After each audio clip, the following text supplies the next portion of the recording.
Hi குட்டீஸ், இன்றைக்கி என்ன பார்க்க போகிறோன்னு பார்த்தீங்கன்னா 3rd ஸ்டாண்டர்ட் மேக்ஸ் ஒர்க் புக்கோட ஆன்சர்ஸ் தான் பார்க்க போகிறோம். சரிங்களா? இன்றைக்கி நம்ம பார்க்க போகிற லெசன் 6th லெசன் நமக்கு கொடுத்துருக்காங்க. தகவல்களை செயலாக்குவேன் அப்படின்னு சொல்லிட்டு ஆன்சர் பார்க்கலாமா? பாருங்கள், பள்ளிக்கு செல்லக்கூடிய மிக குறுகிய வழித்தடத்தை வண்ணமிடுக அப்படின்னு சொல்லி கேட்டிருக்காங்களா? பாருங்கள், பள்ளிக்கு இங்கே இருந்து செல்லலாம். பள்ளி இங்கே இருக்குது. இந்த மாதிரி ABEFGன்னு செல்லலாம், இல்லை ACDH இப்படி செல்லலாம், இல்லை ACHG இந்த மாதிரியும் செல்லலாம். இந்த மாதிரி வழித்தடங்கள்லாம் நிறைய கொடுத்துருக்காங்க. இதில் மிக குறுகிய வழித்தடம் சீக்கிரம் போகணும் அப்படின்னா ABEFG இந்த படி போனோம்னா சீக்கிரம் போயிடலாம். அதே மாதிரி பாருங்கள், பேருந்து நிறுத்தத்திற்கு செல்ல உதவும் மிக குறுகிய வழித்தடத்தை வண்ணமிடுக. இதுவும் பார்த்திங்கன்னா இந்த மாதிரி போகலாம். ACDFIJ இது குறுகிய வழித்தடம். இது கொஞ்சம் லென்த்தாக இருக்குது. ஸோ இந்த மாதிரி போனோம்னா சீக்கிரம் போயிடலாம். அதை இங்கே எடுத்து எழுதணும். ACDFIJ. சரிங்களாப்பா? அடுத்து, தொடர்வண்டி நிலையத்திற்கு செல்லும் வழித்தடங்கள் வரைந்து பின்வரும் வினாக்களுக்கு விடையளிக்க. தொடர்வண்டி நிலையத்திற்கு எல்லா பக்கமும் போகலாம். இந்த சைடு இருந்து இப்படியும் போகலாம், இல்லை இப்படி இந்த மாதிரி போகலாம், இல்லை இப்படி போய் இப்படியும் போகலாம், இல்லை இந்த மாதிரியும் போகலாம், இல்லை ஏலேருந்து ஸ்டார்ட் ஆகியும் போகலாம். சரிங்களாப்பா? இங்கே மிக குறுகிய வழித்தடம் எது அப்படின்னா இந்த மாதிரி போகிறது தானேப்பா. இங்கே ஆட்டோ இருந்துச்சுன்னா இங்கேருந்து பக்கமாக உள்ளே நுழைஞ்சு நம்ம ABEGH இது சீக்கிரம் போயிடலாம். சரிங்களா? அடுத்து, மிக நீளமான வழித்தடம் பார்த்திங்கன்னா இங்கேருந்து ACDFIJ இந்த மாதிரி போகிறது கொஞ்சம் லென்த்தாக இருக்கும்.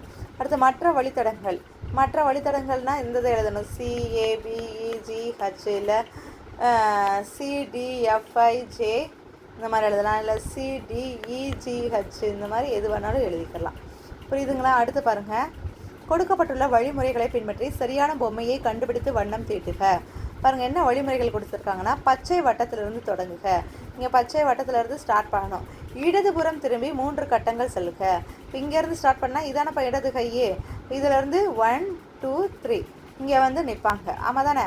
இப்போ இங்கே நின்று இந்த டைரக்ஷனில் தானே அவங்க பார்த்தாங்கன்னா இது லெஃப்ட் ஹேண்டாக இருக்கும், அதாவது இடது கையாக இருக்கும் இந்த சைடு. இது வலது கையாக இருக்கும். அவங்க அடுத்த கூற்று என்ன கொடுத்துருக்காங்கன்னா, வலதுபுறம் திரும்பி 2 கட்டங்கள் செல்க. இப்போ இந்த சைடு தானே வலதுபுறம், இந்த சைடு திரும்பி 1 2 2 கட்டங்கள் செல்லணும். அடுத்து பாருங்கள், இடதுபுறம் திரும்பி 1 கட்டம் செல்க. இப்போ இதில் இடதுபுறம்னா இங்கே இப்படி ஸ்ட்ரைட்டாக நிற்பாங்க. இடதுபுறம்னா இந்த சைடு இடது, இந்த சைடு வலது. இப்போ இடதுபுறம் திரும்பி 1 கட்டம் செல்லுங்கன்னா இந்த பக்கம் திரும்பி 1 கட்டம். என்ன பொம்மை இருக்குது? வாத்து பொம்மை தானே இருக்குது. அப்போ இதுக்கு தான் கலர் பண்ணணும். ஓகேவா? அடுத்து பாருங்கள், இது அதே மாதிரி தான். கொடுக்கப்பட்டுள்ள வழிமுறைகளை பின்பற்றி சரியான பொம்மையை கண்டுபிடித்து வண்ணம் தீட்டுக. பாருங்கள், நீல வட்டத்திலிருந்து தொடங்குக. இந்த நீல வட்டத்திலிருந்து ஆரம்பிக்கணும்.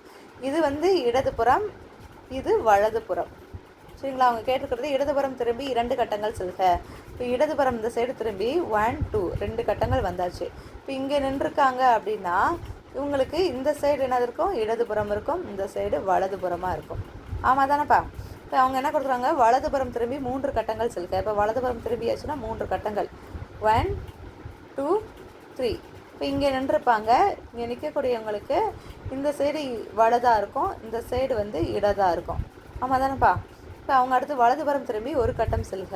இந்த மாதிரி வலதுபுறம் திரும்பி 1 கட்டம்னா பந்து இருக்குது. அப்போ பந்துக்கு நம்ம கலர் பண்ணிடலாம். சரிங்களா? அடுத்து பாருங்கள், தொகுத்தறி மதிப்பீடு பார்க்கலாமா? பின்வருவனவற்றிற்கு விடையளிக்க. கொடுக்கப்பட்டுள்ள பொருளை ஒத்த அடிப்படை வடிவத்தை பெயரை டிக் செய்க. இதை பார்க்கும்போது செஸ் போர்டு தானே. செஸ் போர்டு 4 பக்கமும் சமம். 4 பக்கம் சமம்னா சதுரம். 3 பக்கங்கள் மற்றும் 3 முனைகள் கொண்ட வடிவத்தின் பெயரை டிக் செய்கனா முக்கோணம். நம்ம தானே இப்போ முக்கோணத்துக்கு 3 பக்கம் 3 முனைகள் இருக்கும். ஒரு முனைகள் இல்லாத வடிவம் வட்டம். அடுத்து பாருங்கள், கொடுக்கப்பட்டுள்ள தொடர் கூட்டல் கூற்றிற்கு பெருக்கல் கூற்றை எழுதுக. இப்போ இதெல்லாம் பார்த்துருக்கோம் தானே ஆல்ரெடி. 3 1 2 3 4 5. இப்போ 3 எத்தனை தடவை இருக்கா? 5 தடவை இருக்குது. இப்போ 5 × 3 அந்த மாதிரி எழுதணும். 5 × 3 5 3 15 அந்த மாதிரி பெருக்குக. பாருங்கள், 8யும் 4யும் பெருக்க சொல்லியிருக்காங்க. 8 4 32. அடுத்து பாருங்கள், ஒரு மிதிவண்டியில் 2 சக்கரங்கள் உள்ளன எனில் 4 மிதிவண்டிகளில் எத்தனை சக்கரங்கள் இருக்கும்? ஒரு மிதிவண்டிக்கு 2 இருக்குன்னா 4க்கு எத்தனை இருக்குன்னா 4 2 4ஐயும் 2ஐயும் பெருக்கணும்னா ஆன்சர் 8. அடுத்து பாருங்கள், கடிகாரம் காட்டும் மணியை எழுதுக. இந்த கடிகாரம் என்ன டைம் காட்டுதுன்னா 7 மணி. இது 11 மணி, இது 4 மணி. அடுத்து பாருங்கள், பின்வருவனவற்றிற்கு விடையளி. கொடுக்கப்பட்டுள்ள தொடர் கூட்டல் கூற்றிற்குரிய பெருக்கல் கூற்றை எழுதுக. இங்கே கூட்டல் கூற்று கொடுத்துருக்காங்க 4 என்ற நம்பர். எத்தனை இருக்குன்னு பார்க்கலாமா? 1 2 3 4 5 6 7 8 9 9 எண்ணிக்கையில் 4 இருக்குது. அப்போ 1/4 அப்படின்னு தான் சொல்லணும். 1/4 அப்படின்ற மாதிரி நம்ம பெருக்கல் குறியீடு எழுதணும். அடுத்து பெருக்குக பாருங்கள். 1/5 45. அப்புறம் பாருங்கள், ஒரு மகிழுந்தில் 5 பேர் அமர முடியும் எனில் 8 மகிழுந்துகளில் எத்தனை பேர் அமர முடியும்? ஒரு மகிழுந்தில் 5 பேர் அப்படின்னா 8 மகிழுந்தில் 8 40 பேர் அமரலாம். சரிங்களாப்பா? அடுத்து பாருங்கள், சரியான விடையை தேர்ந்தெடு. 2 ஒற்றை எண்களை கூட்டினால் கிடைக்கும் எண் இரட்டை எண். நம்ம பார்த்தோம் தானே. அடுத்து 2 இரட்டை எண்களை கூட்டினால் கிடைக்கும் எண், அதுவும் இரட்டை எண். ஒற்றை எண்ணிலிருந்து இரட்டை எண்ணை கழித்தால் கிடைக்கும் எண் ஒற்றை எண். அடுத்து பாருங்கள், கொடுக்கப்பட்டுள்ள மணிக்கேற்ப கடிகாரத்தின் முட்களை வரைக. பாருங்கள், 3 மணினா 3 மணி வரையணும், 8 மணினா 8 மணின்னு வரையணும், 12 மணினா 12 மணின்னு வரையணும். பெருகு கொடுத்துருக்காங்களா பார்க்கலாமா? பாருங்கள், 5 15, 5 இங்கே 1, மீதி 1 இங்கே, 4 12, 12 1 13. அடுத்து பாருங்கள், இங்கே 4வது வாய்ப்பாடு கொடுத்துருக்காங்க. 7 28க்கு 8, மீதி 2, 3 12, 12 2 14. அடுத்து 56 5 பெருக்கோமா? 5 30, 30க்கு 0, மீச்சம் 3, 5 25, 25 3 28. சரிங்களாப்பா? அடுத்து பாருங்கள், சரியான விடையை தேர்ந்தெடு அப்படின்னு சொல்லி கேட்டுக்காங்களா? கதிரவன் தனது தோட்டத்தில் ஒரு வரிசைக்கு 4 வெண்டை செடிகள் வீதம் 8 வரிசைகளில் நட்டார் எனில் அவர் நட்ட செடிகள் மொத்தம் எத்தனை? ஒரு வரிசைக்கு 4 வெண்டைக்காய் செடி வச்சுருக்காரு. மொத்தம் எத்தனை வரிசை? 8 வரிசைகள். இப்போ 4 8 32. அடுத்து பாருங்கள், ஒரு ஜன்னலில் 10 கம்பிகள் உள்ளன எனில் 9 ஜன்னல்களில் எத்தனை கம்பிகள் இருக்கும்? ஒரு ஜன்னலுக்கு 10 கம்பினா மொத்தம் எத்தனை ஜன்னல்? 9 ஜன்னல். அப்போ 9 90. அடுத்து, ஒரு சிற்றுந்திற்கு 25 மாணவர்கள் வீதம் 4 சிற்றுந்துகளில் சுற்றுலாவிற்கு சென்றனர் எனில் சுற்றுலாவிற்கு சென்ற மாணவர்கள் மொத்தம் எத்தனை பேர்? மொத்தம் 25 × 4. 25 × 4. ஏன்னா 25 மாணவர்கள், மொத்தம் எத்தனை பஸ்ஸு? 4 பஸ்ஸு. ஒரு பஸ்ஸுக்கு 25னா 4 பஸ்ஸில் 25 × 4னா 100. சரிங்களாப்பா? அடுத்து பாருங்கள், பின்வருவனவற்றுக்கு விடையளி. தர்பூசணியின் எடையை கிராமில் தேர்ந்தெடுக்க. இங்கே 5 கிலோன்னு கொடுத்துருக்காங்க.